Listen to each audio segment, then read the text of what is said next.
दोस्तों आज हम बात करने वाले हैं DFCCIL के एमटीएस पोस्ट की।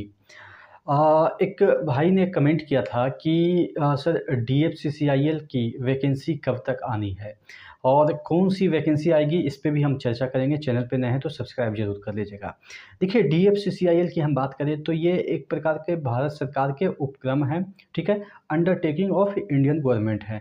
लेकिन यहाँ पे जो आपकी वैकेंसी आती है वो इरेगुलर आती है, जैसा कि पहले रेलवे में भी आती थी, इरेगुलर आती थी कि कोई नोटिस नहीं था कि कब आनी है। हालांकि अब तो कैलेंडर बन गया है, लेकिन कैलेंडर कब तक फॉलो होता है वो अलग बात है। लेकिन कैलेंडर के अकॉर्डिंग अब वैकेंसी रेलवे में आएगी और आ भी रही है।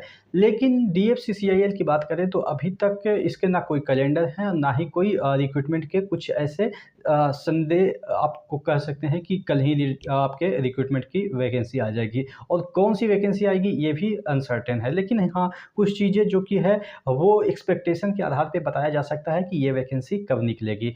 सबसे पहले हम बात कर लेते हैं 2023 में वैकेंसी आई थी एग्जीक्यूटिव पोस्ट की, जो कि डिप्लोमा और बीटेक होल्डर वाले भी, और उसमें से कुछ ऐसे पोस्ट थे जो कि ITI वाले भी भर सकते थे।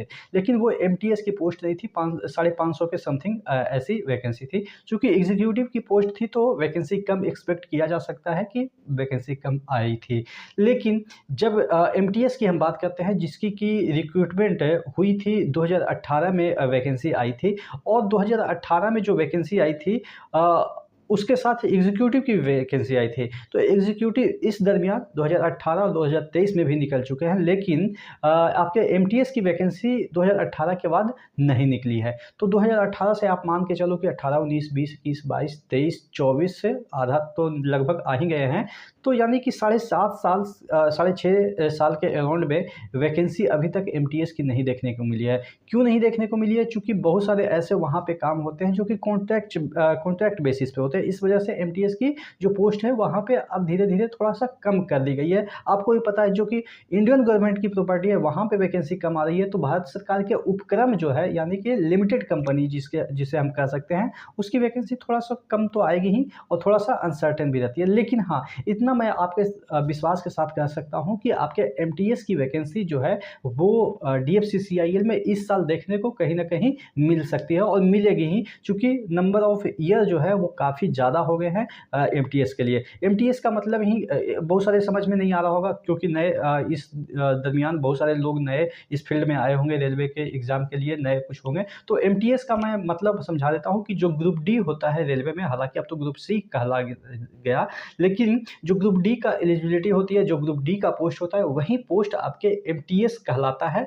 DFCCIL में। उसको ग्रुप डी ना बोल के या कोई भी जिस तरीके से हेल्पर जैसे बोलते हैं, या गैंगमैन बोलते थे पहले, या असिस्टेंट, ब्रिज असिस्टेंट, या तमाम जितने भी ग्रुप डी के पोस्ट होते हैं रेलवे में, उसी तरह के पोस्ट जो है किस में होते हैं, DFCCIL में, यानी कि डेडिकेटेड फेरिक कॉरिडोर जो कॉरपोरेशन है उसमें होते हैं।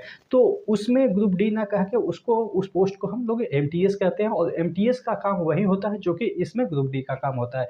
सैलरी की बात करें तो हालांकि इसमें थोड़ा सा सैलरी आपको उस बेसिस पे कम मिलेगी जो कि बेसिक वहाँ पे बनता है, ये वो बनता है। लेकिन हाँ, जब आपके यहाँ पे ड्यूटी आवर के अकॉर्डिंग जो है वो आपके सैलरी काफ़ी बढ़ जाते हैं। एक बेस फिक्स तो रहता ही है कि कम से कम 17 से 18,000 मिनिमम आपको मिलेंगे, और उसके बाद आपके कितने घंटे हुए, जॉब रिस्क फैक्टर क्या है, तमाम जो चीज़ें मिला के कम से कम तो 25,000 एवब स्टार्टिंग में बन जाते हैं। तो ये चीज़ें हैं आपके जो MTS पोस्ट के लिए। और MTS पोस्ट की वैकेंसी कितनी आएगी ये मैं आपको बता देता हूँ कि कम से कम तो आपको 5,000 प्लस आपको देखने को, या 5,000 नहीं तो 4,000 प्लस आपको देखने को मिल जाएगा। चूँकि DFCCIL का विस्तार पहले क्या हो रहा था कि आपके नॉर्थ टू ईस्ट, यानी कि नॉर्थ ईस्ट नहीं कह सकते हैं, नॉर्थ टू ईस्ट, यानी कि जो दिल्ली से वाराणसी तक हो रही थी और उधर दिल्ली से आपके गुजरात तक हो रही थी। लेकिन अब क्या है कि DFCCIL के जो कॉरिडोर है देश के तमाम जगह में बनने चालू हो गए हैं, जिससे कि जॉब क्रिएशन